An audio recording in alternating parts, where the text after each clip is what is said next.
Good morning, Morning Buzz listeners. I'm Alex, and Jordan's with me for another Thursday deep dive. Yesterday, we promised to tackle the age-old mystery of chronotypes, why some people bounce out of bed at 5 a.m. while others are basically zombies until noon.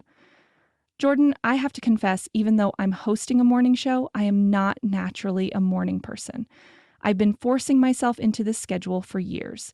You're definitely not alone in that struggle. What's fascinating about chronotypes is that they're largely determined by genetics. Research shows that about 40–70% of your natural sleep-wake preference is inherited. So when people say, I'm just not a morning person, there's actually solid biological truth to that statement. So wait, so this isn't just about willpower or discipline. There's actual science behind why I feel like death warmed over at 6 a.m., but could easily stay up until 2 a.m. working on creative projects? Exactly. Your internal clock or circadian rhythm is controlled by specific genes that regulate when your body produces melatonin, cortisol, and other hormones. Night owls, or chronobiologists call them evening types, naturally produce melatonin later in the evening and have delayed cortisol peaks in the morning. This is actually making me feel so much better about myself, but here's what everyone wants to know. Can you actually change your chronotype? Because society basically demands that we all be morning people with standard work schedules. That's the million-dollar question, and the answer is both yes and no. You can shift your chronotype somewhat, but there are limits. Think of it like height. You can wear heels or slouch, but you can't fundamentally change your basic structure. Most people can shift their natural schedule by about 1–2 hours in either direction with consistent effort. So, what does that consistent effort look like? I've tried everything, going to bed earlier, cutting caffeine, those sunrise alarm clocks that gradually wake you up with light. Light exposure is actually one of the most powerful tools we have. Your circadian rhythm is primarily controlled by light and darkness signals to your brain.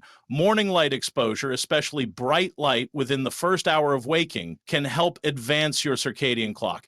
Evening light, particularly blue light from screens, can delay it. I've been hearing a lot about blue light blocking glasses. Are those actually helpful, or is that just another wellness trend? Now, the research is mixed on blue light glasses specifically, but the principle behind them is sound. What's more effective is actually reducing overall light exposure in the evening rather than just filtering blue light. Dimming lights 2–3 hours before your desired bedtime sends stronger signals to your brain to start producing melatonin. What about meal timing? I remember reading something about how eating late affects your sleep schedule. Your digestive system actually has its own circadian rhythm. Eating large meals late at night can confuse your internal clock because your body associates food with daytime activity.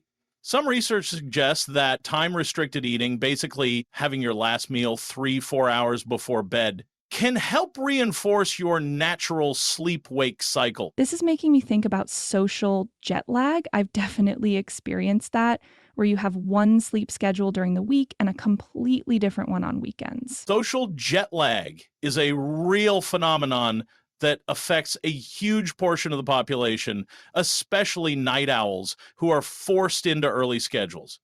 Constantly shifting between your natural chronotype on weekends and your forced schedule during the week can actually disrupt your circadian rhythm more than staying consistent with a slightly unnatural schedule. So, if I'm understanding correctly, it's better to stick with my early morning routine, even on weekends, even though every fiber of my being wants to sleep until 10 a.m. on Saturday? For circadian health, yes, but there's also something to be said for psychological well-being and work-life balance.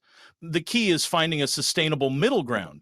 Maybe you wake up an hour later on weekends instead of 3 hours later. What about extreme chronotypes, like people who naturally want to go to bed at 8 p.m. or stay up until 4 a.m.? Those are actually recognized medical conditions.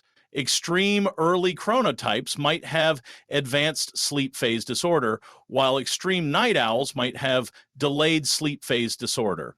These conditions can significantly impact quality of life and sometimes require medical intervention, including light therapy or even melatonin supplements, under medical supervision. This conversation is making me realize how much our society is structured around morning chronotypes.